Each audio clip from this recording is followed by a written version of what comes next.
Indonesia kaya dengan sumber daya alam anugerah ilahi. Usia kita tidak selamanya muda dan kita tidak selamanya kerja. Karena itu persiapkan masa tua, masa pensiun kita dengan baik, sekaligus melestarikan alam dengan budidaya durian atau tanaman lain yang menguntungkan. Mari saling berbagi ilmu dan pengalaman untuk kemajuan pertanian Indonesia.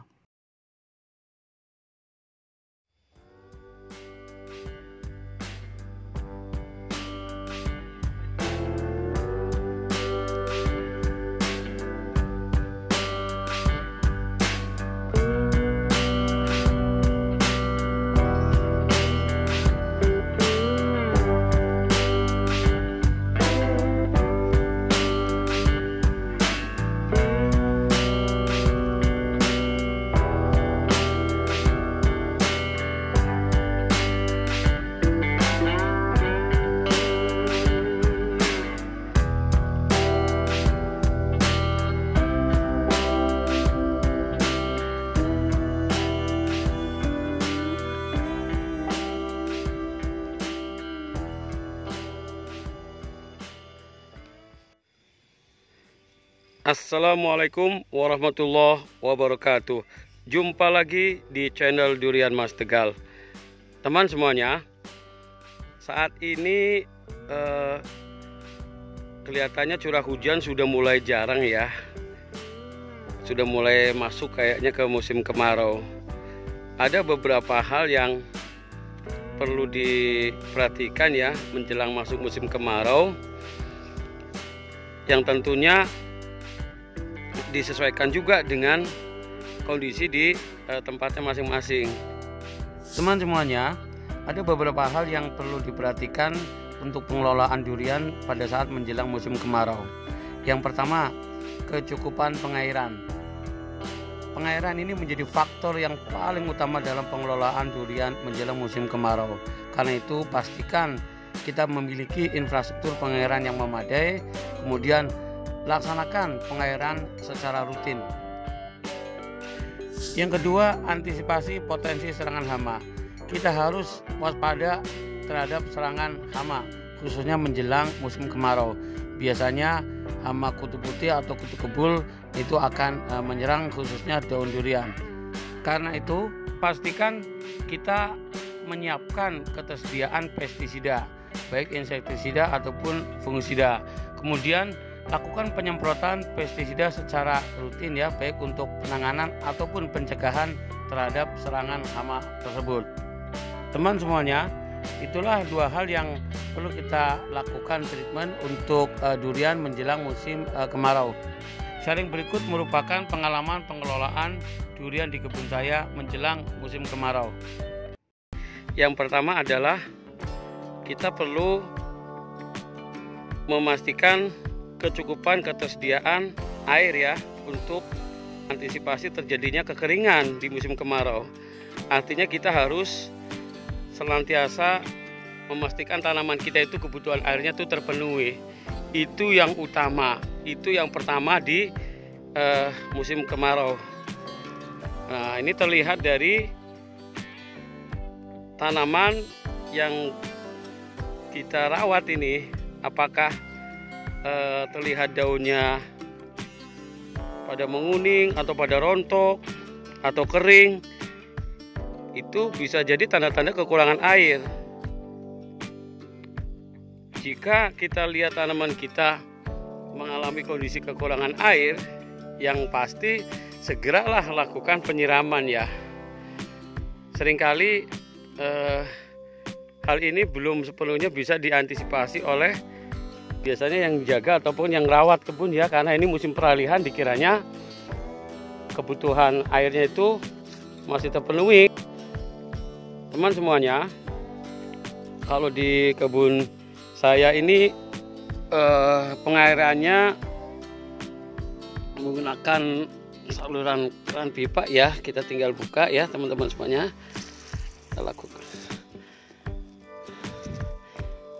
Nah, penyiraman di musim kemarau ini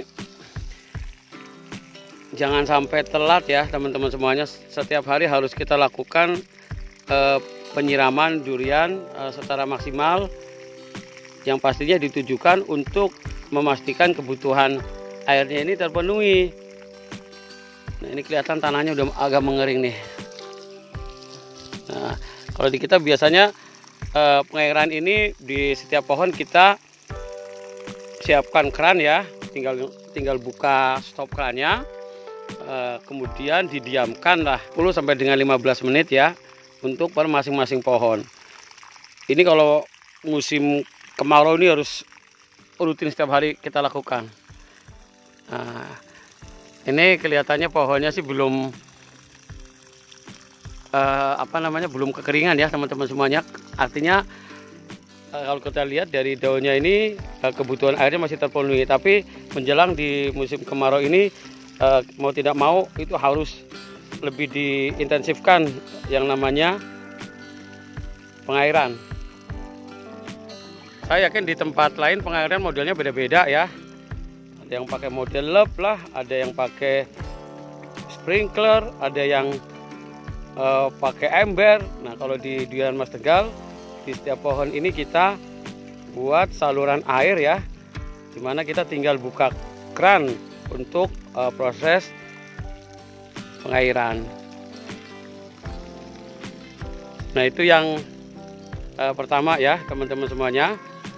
Kemudian yang kedua yang perlu kita waspadai di menjelang musim kemarau ini adalah serangan-serangan dari hama biasanya nih. Kita lihat coba nih, ada nggak serangan-serangan dari hama? Oke, kita lihat.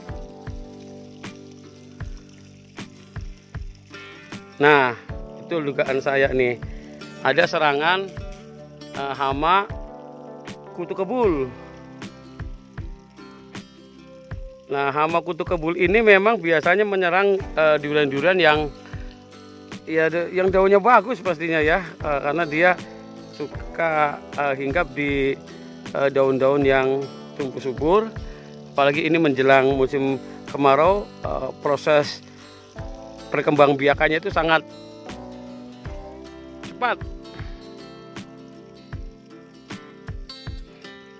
Kita lihat teman-teman semuanya. Tuh, banyak sekali serangannya nih ya. Sudah saya duga nih. Tuh. Nah, ini mau nggak mau harus dilakukan penyemprotan insektisida. Merata nih teman-teman semuanya.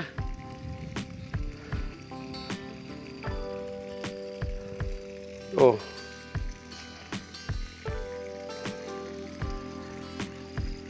Kalau kita biarkan serangan ini tidak dilakukan treatment segera, biasanya yang ada dampaknya itu ke daunnya ini yang menjadi terganggu nih, sama seperti ini nih.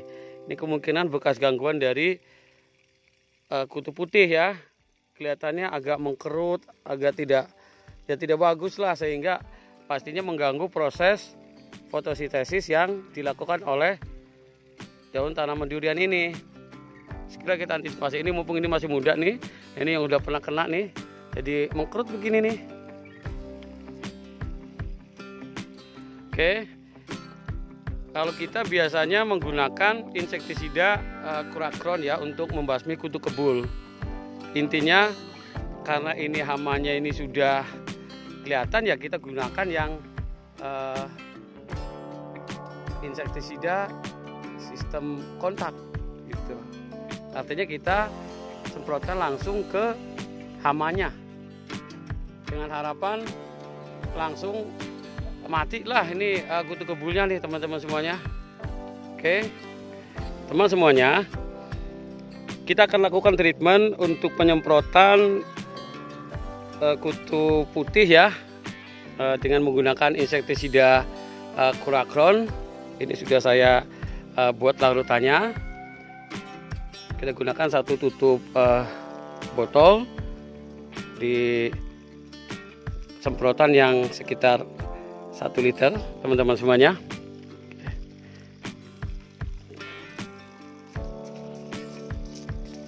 Nah, semprotkan secara merata ya, karena ini insektisida sistem kontak ya, bukan sistemik ya.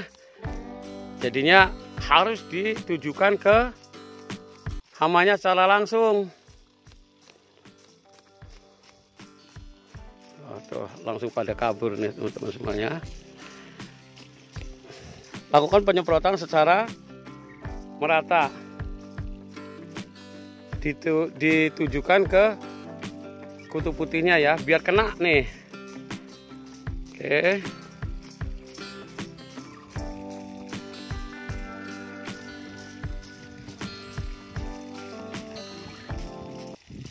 Teman semuanya, demikian sharing dari Durian Mas Tegal. Semoga bisa memberi manfaat untuk semuanya, untuk kemajuan pertanian Indonesia. Assalamualaikum warahmatullahi wabarakatuh.